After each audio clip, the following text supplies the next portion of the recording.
بسم اللہ الرحمن الرحیم۔ السلام علیکم۔ حضرت بلال رضی اللہ تعالیٰ عنہ کا حضور صلی اللہ علیہ وسلم کے لیے ایک مشرک سے قرض لینا۔ میری آپ سے گزارش ہے، واقعے کو مکمل سنیے گا۔ حضرت بلال رضی اللہ تعالیٰ عنہ سے ایک صاحب نے پوچھا کہ حضور اقدس صلی اللہ علیہ وسلم کے اخراجات کی کیا صورت ہوتی ہے؟ حضرت بلال رضی اللہ تعالیٰ عنہ نے فرمایا کہ حضور صلی اللہ علیہ وسلم کے پاس کچھ جمع تو رہتا ہی نہیں تھا۔ یہ خدمت میرے سپرد تھی، جس کی صورت یہ تھی کہ کوئی مسلمان بھوکا آتا تو حضور اقدس صلی اللہ علیہ وسلم مجھے ارشاد فرما دیتے، میں کہیں سے قرض لے کر اس کو کھانا کھلا دیتا۔ کوئی ننگا آتا تو مجھے ارشاد فرما دیتے، میں کسی سے قرض لے کر اس کو کپڑا پہنا دیتا۔ یہ صورت ہوتی رہتی تھی۔ ایک مرتبہ ایک مشرک مجھے ملا، اس نے مجھ سے کہا کہ مجھے وسط اور ثروت حاصل ہے، تو کسی سے قرض نہ لیا کر، جب ضرورت ہوا کرے مجھ ہی سے قرض لے لیا کر۔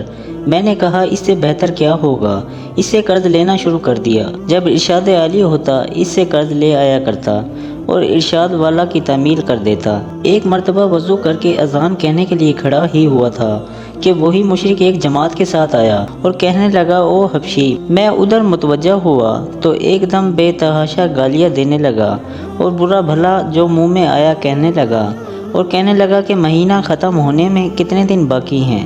میں نے کہا قریب ختم کے ہے۔ کہنے لگا کہ 4 دن باقی ہیں، اگر مہینے کے ختم تک میرا سب قرضہ ادا نہ کیا تو تجھے اپنے قرضہ میں غلام بنا لوں گا اور اسی طرح بکریاں چراتا پھرے گا جیسے پہلے چراتا تھا۔ اور یہ کہہ کر چلا گیا۔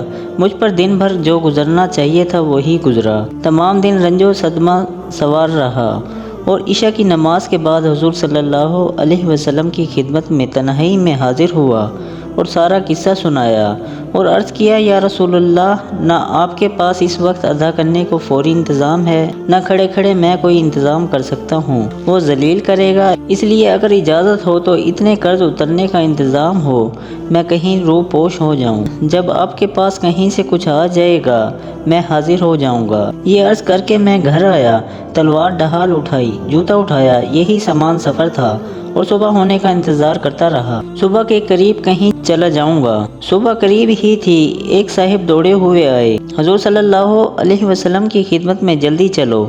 میں حاضر خدمت ہوا تو دیکھا کہ 4 اونٹنیاں جن پر سامان لدا ہوا تھا بیٹھی تھی۔ حضور صلی اللہ علیہ وسلم نے فرمایا، خوشی کی بات سناؤں کہ اللہ تعالیٰ نے تیرے قرضہ کی بے باکی کا انتظام فرما دیا۔ یہ اونٹنیاں بھی تیرے حوالے اور ان کا سب سامان بھی۔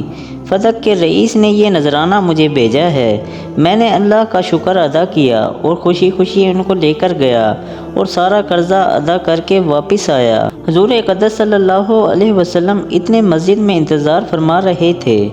میں نے واپس آ کر عرض کیا، حضور اللہ کا شکر ہے، سارے قرضے سے آپ کو سبک دوش کر دیا اور اب کوئی چیز بھی قرضہ کی باقی نہیں رہی۔ حضور صلی اللہ علیہ وسلم نے دریافت فرمایا کہ سامان میں سے بھی کچھ باقی ہے؟ میں نے عرض کیا، جی ہاں کچھ باقی ہے۔ حضور صلی اللہ علیہ وسلم نے فرمایا، اسے بھی تقسیم کر دے تاکہ مجھے راحت ہو جائے، میں گھر میں بھی اس وقت تک نہیں جاؤں گا جب تک یہ تقسیم نہ ہو جائے۔ تمام دن گزر جانے کے بعد عشاء کی نماز سے فراغت پر حضور صلی اللہ علیہ وسلم نے دریافت فرمایا کہ وہ بچا ہوا مال تقسیم ہو گیا یا نہیں؟ میں نے عرض کیا کہ کچھ موجود ہے، ضرورت مند آئے نہیں۔ تو حضور صلی اللہ علیہ وسلم نے مسجد ہی میں آرام فرمایا۔ دوسرے دن عشاء کے بعد پھر حضور صلی اللہ علیہ وسلم نے فرمایا، کہو جی کچھ ہے؟ میں نے عرض کیا، اللہ جل شانہ نے آپ کو راحت عطا فرمائی کہ وہ سب نبٹ گیا۔ حضور صلی اللہ علیہ وسلم نے اللہ جل شانہ کی حمد و ثنا فرمائی اور حضور صلی اللہ علیہ وسلم کو یہ ڈر ہوا کہ خدا نخواستہ موت آ جائے اور کچھ حصہ مال کا آپ صلی اللہ علیہ وسلم کی ملک میں رہے۔ اس کے بعد گھروں میں تشریف لے گئے اور بیویوں سے ملے۔ فائدہ، اللہ والوں کی یہ بھی خواہش رہتی ہے کہ ان کے ملک میں مال و متاع کچھ نہ رہے۔